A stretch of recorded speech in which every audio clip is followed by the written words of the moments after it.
Labour, உன் கைகளின் பிரயாசத்தை நீ அனுபவிப்பாய், நீ என்ஜாய் பண்ணுவ.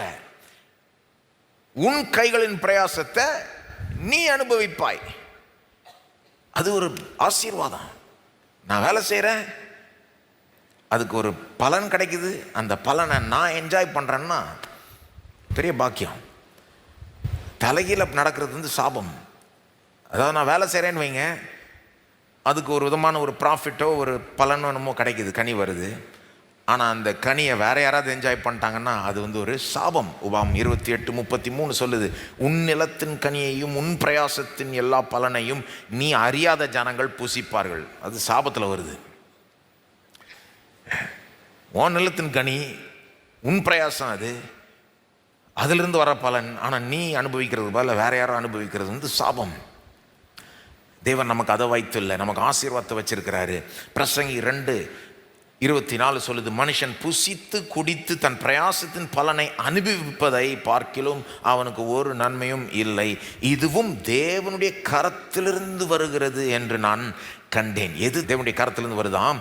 மனுஷன் புசித்து குடித்து தன் பிரயாசத்தின் பலனை அனுபவிப்பது. இதெல்லாம் சும்மா நம்ம உலகத்தில் பார்த்தீங்கன்னா லேஸில் எடுத்துப்பாங்க, சில நாமளும் லேஸில் எடுத்துக்கிறோம். ஆனால் நீங்கள் சாப்பிட்றப்போ ஒரு என்ஜாய்மெண்ட் கிடைக்குதுல்ல, ஒரு சந்தோஷம் கிடைக்குதுல்ல.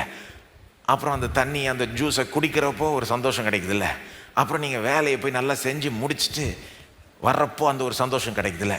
இதெல்லாம் தேவனுடைய கரத்திலிருந்து வருகிறது. சாப்பிட்டு என்ஜாய் பண்ணுறது, குடித்து என்ஜாய் பண்ணுறது, பிரயாசத்தின் பலனை அனுபவிப்பது, இதுவும் தேவனுடைய கரத்திலிருந்து வருகிறது. 26 சொல்லுது, தேவன் தமது பார்வைக்கு நல்லவனாய் இருக்கிறவனுக்கு ஞானத்தையும் அறிவையும் இன்பத்தையும் அளிக்கிறார், பாவம் செய்கிறவனுக்கோ தமது பார்வைக்கு நல்லவனாய் இருக்கிறவன் வசமாய் வைத்து விட்டு போகும் பொருட்டு சேர்த்து குவித்து வைக்கும் தொல்லையை அவர் நியமித்திருக்கிறார், இதுவும் மாயையும் மனதுக்கு சஞ்சலமாய் இருக்குது. அதாவது என்ன சொல்றாரு, தம்முடைய பார்வைக்கு யார் நல்லவர்களாக இருக்காங்களோ தேவன் அவங்களுக்கு என்ன அளிக்கிறாராம்? ஞானத்தையும் அறிவையும் இன்பத்தையும் அளிக்கிறார். செய்ய வேண்டிய வேலையை ஞானத்தோட அறிவோட செய்ய நடத்துகிறாரு. அது மட்டும் இல்லை, அந்த வேலை நிமித்தமாக ஒரு இன்பத்தை தர்றாரு. பாவம் செய்கிறவன் வேற கதை.